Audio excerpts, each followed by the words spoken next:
नमस्कार. संजय गांधी निराधार अनुदान योजना या योजनेअंतर्गत लाभ घेणारे जे सगळे निराधार बांधव आहेत, दिव्यांग बांधव आहेत, ज्येष्ठ नागरिक आहेत, आजारी व्यक्ती, विधवा महिला या सगळ्या लाभार्थ्यांसाठी पाहू शकता. महत्त्वाची बातमी म्हणजे आत्तापर्यंत लाभार्थ्यांना जवळजवळ 3 ते 4 महिन्यासाठीचे हप्ते जे आहेत, पेन्शन जे आहे हे वेळेवर जमा होत नाही आहे, दिली जात नाही आहे. असे बहुतांश लाभार्थी आहेत ज्याला 3 ते 4 महिन्यापासून पेन्शन मिळालेली नाही आहे. त्याचबरोबर पाहू शकता जून महिन्यामध्ये सुद्धा आता जून महिन्यासाठीची पेन्शन सुद्धा जे आलेली नाही आहे. याचं कारण म्हणजे जे पोर्टल आहे DBT पोर्टल हे बंद आहे. आता सांगण्यात आलं होतं की 20 ते 21 दिवसांसाठी बंद राहील, मात्र आता पुन्हा एकदा ती 15 जुलैपर्यंत बंद राहणार आहे. तर या पद्धतीने पाहू शकता निराधार बांधव, दिव्यांग बांधवांवर एक प्रकारे अन्याय केला जात आहे. त्यांचं पेन्शन त्यांना वेळेवर मिळत नाही आहे. त्याचबरोबर निराधार शाखा किंवा इतर अधिकाऱ्यांकडे चौकशी केल्यानंतर सुद्धा चांगल्या पद्धतीची उत्तरं त्यांना मिळत नाही आहेत. त्यांना सहकार्य मिळत नाही आहे. कागदपत्र असतील किंवा इतर तांत्रिक अडचणी असतील, तर याबाबत नक्की कधी चांगल्या पद्धतीचा निर्णय होणार? दिव्यांगांवर सध्या जो अन्याय केला जातोय निराधार बांधवांवर, हा कधीपर्यंत थांबणार? महत्त्वाच्या ज्या गोष्टी आहेत यावर आपण चर्चा करणार आहोत. ज्या काही निराधार बांधवांना, दिव्यांग बांधवांना तांत्रिक अडचणी येत आहेत, त्यांचं पेन्शन त्यांना वेळेवर जमा होत नाहीये, जाणून घेऊयात संपूर्ण विस्तार माहिती. तत्पूर्वी एक महत्त्वाची गोष्ट म्हणजे नवीन असाल मराठी बिग गाईड या यूट्यूब चॅनलवर तर आत्ताच सबस्क्राईब करून घ्या, कारण आपण अशाच महत्त्वाच्या ज्या अपडेट आहे या शेअर करत असतो, तुमच्यापर्यंत पोचवत असतो. ज्या काही निराधार योजनेबाबतच्या अपडेट आहेत ह्या सगळ्यात अगोदर तुमच्यापर्यंत पोचवण्याचं काम आपण करत असतो. तर पाहूयात ज्यामध्ये निराधार बांधवांवरची महत्त्वाची जी अपडेट आहे. संजय गांधी निराधार योजनेचे जे पैसे आहेत अनेक ठिकाणी वेळेवर मिळत नाही आहेत. काही लाभार्थी सांगतात की 3 ते 4 महिने झाले तरी त्यांच्या खात्यामध्ये अनुदान, पेन्शन जमा झालेलं नाही आहे. अनेक ठिकाणी तहसील कार्यालयाबाहेर DBT पोर्टल बंद आहे. 15 तारखेपर्यंत येऊ नका अशा सूचना आल्याची चर्चा आहे. त्यामुळे लाभार्थ्यांमध्ये मोठा संभ्रम निर्माण झालेला आहे. सध्या पाहू शकता महत्त्वाचं म्हणजे पावसाळी अधिवेशन सध्या सुरू आहे. राज्यातील अनेक महत्त्वाच्या मुद्द्यांवर चर्चा होत आहे, पण यामध्ये दिव्यांग आणि निराधार लाभार्थ्यांच्या प्रलंबित अनुदानाचा प्रश्न मात्र अजूनही ठोसपणे चर्चेत आलेला दिसत नाहीये, अशी अनेकांची भावना आहे. जवळजवळ आता जे पावसाळी अधिवेशन आहे, अजून 7 ते 8 दिवसांचं पावसाळी अधिवेशन बाकी आहे. पुढचा आठवडा जुलै महिन्याचा पहिला आठवडा बाकी आहे.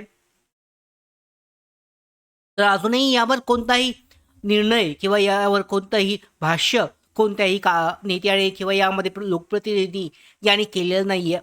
तर मित्रांनो, हा कोणताही उपकार नाही आहे लाभार्थ्यांनो, हे लाभार्थ्यांचं हक्काचं अनुदान आहे.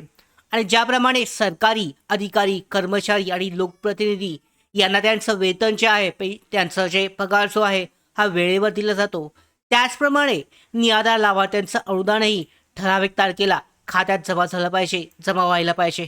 मात्र हे होत नाहीये. दिव्यांग सहाय्यक पोर्टलवर सुद्धा अनेक योजना उपलब्ध आहेत, मात्र अनेक अर्ज मंजुरीच्या प्रतीक्षेत आहेत. लाभार्थी अर्ज करतात, सगळी प्रक्रिया बरोबर असते, मात्र त्यांना मंजुरी मिळत नाही, पुढची प्रक्रिया होत नाही. ज्या काही अडचणी आहेत ह्या अडचणी शासन स्तरावर आहेत आणि त्या पूर्णपणे यामध्ये त्यांचं निराकरण केलं जात नाहीये. काहींना पोर्टल बंद असल्याचा मेसेज येतो, तर काहींचे अर्ज महिनोन्महिने प्रलंबित राहतात, चेक केल्याविना तसेच पडून राहतात. त्यामुळे अनेक लाभार्थ्यांना मोठ्या अडचणींचा सामना हा करावा लागत आहे. काही दिव्यांगांना मिळालेल्या सायकलीच्या देखभालीची खर्च परवडत नाहीये. ऑनलाईन प्रक्रिया प्रत्येकासाठी जी सोपी नसते, म्हणजे काहींना दिव्यांग असतील किंवा निराधार असतील त्यांना ऑनलाईन प्रोसेस कशी करायची ही माहीत नसतं, त्याबाबतचं ज्ञान नसतं. कम्प्युटर असेल किंवा मोबाईल संदर्भातली माहिती नसते, त्यामुळे त्यांना फेस KYC किंवा KYC करता येत नाही. थंब KYC असेल अंगठ्याची, हे करता येत नाही. त्यांच्यासाठी ऑफलाईन सुविधा उपलब्ध करून देणं आवश्यक आहे, मात्र हे केलं जात नाही आहे. सगळ्यांना सरसकट ऑनलाईन सुविधा, ऑनलाईन प्रोसेस जी आहे ही करावी लागत आहे. आणि काही लाभार्थ्यांची दिव्यांग बांधव असतील, त्यांच्या तांत्रिक अडचणी असतील, या कारणामुळे ती प्रक्रिया होत नाही आहे आणि त्यामुळे हे लाभार्थी पेन्शनपासून वंचित राहत आहेत. तर लाभार्थ्यांची प्रमुख मागणी काय आहे, तर आपण पाहू शकता प्रत्येक महिन्याचं अनुदान निश्चित तारखेला जमा झालं पाहिजे. आता जवळजवळ 1 ते 2 वर्ष झालेली आहेत, कोणताही महिना असा नाहीये एक निश्चित ठराविक तारखेला सगळ्या लाभार्थ्यांचं एकाच वेळेला पेन्शन जमा झालंय. पाहू शकता महिन्याच्या शेवटची किंवा ह्या महिन्यासाठीचं पेन्शन पुढच्या महिन्यामध्ये अशी सध्या स्थिती चालू आहे. त्याचबरोबर DVD आणि दिव्यांग पोर्टल नियमितपणे सुरू राहणं आवश्यक आहे. आता जो सध्या अडचण आहे, एक 10 दिवस 15 दिवस असे पुढे तारका या वाढत जात आहेत. मात्र अजूनही DVD पोर्टल ही नियमित सुरू झालेली नाहीये. अर्ज मंजुरी प्रक्रिया जी आहे ही पारदर्शक असावी. सध्याची जी अर्ज मंजुरी प्रक्रिया आहे ही पटकन होत नाहीये. खूप महिने त्या प्रोसेसला, त्या प्रक्रियेला वेळ लागतोय. तर ही लवकर होणं आवश्यक आहे.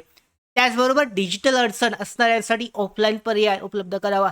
ज्यांना काही अडचणी असतील त्यांच्यासाठी त्यांनी निवेदन देऊन त्यांना ऑफलाईन पर्याय जो आहे हा देण्यात यावा. त्याचबरोबर तहसीलदार आणि संबंधित अधिकाऱ्यांनी प्रत्यक्ष लाभार्थ्यांच्या समस्या ऐकून त्यांचे त्वरित निराकरण करावे. आत्ता जर तुम्ही निराधार शाखेमध्ये गेलात तर तुमचे जे समस्या असतील त्या ऐकून घेतल्या जात नाही आहेत. तुम्हाला वेगळ्या पद्धतीची उत्तरं जे आहेत शासकीय अधिकारी हे देतात. त्या कारणामुळे तुमची जी प्रक्रिया आहे ही अडकून राहते.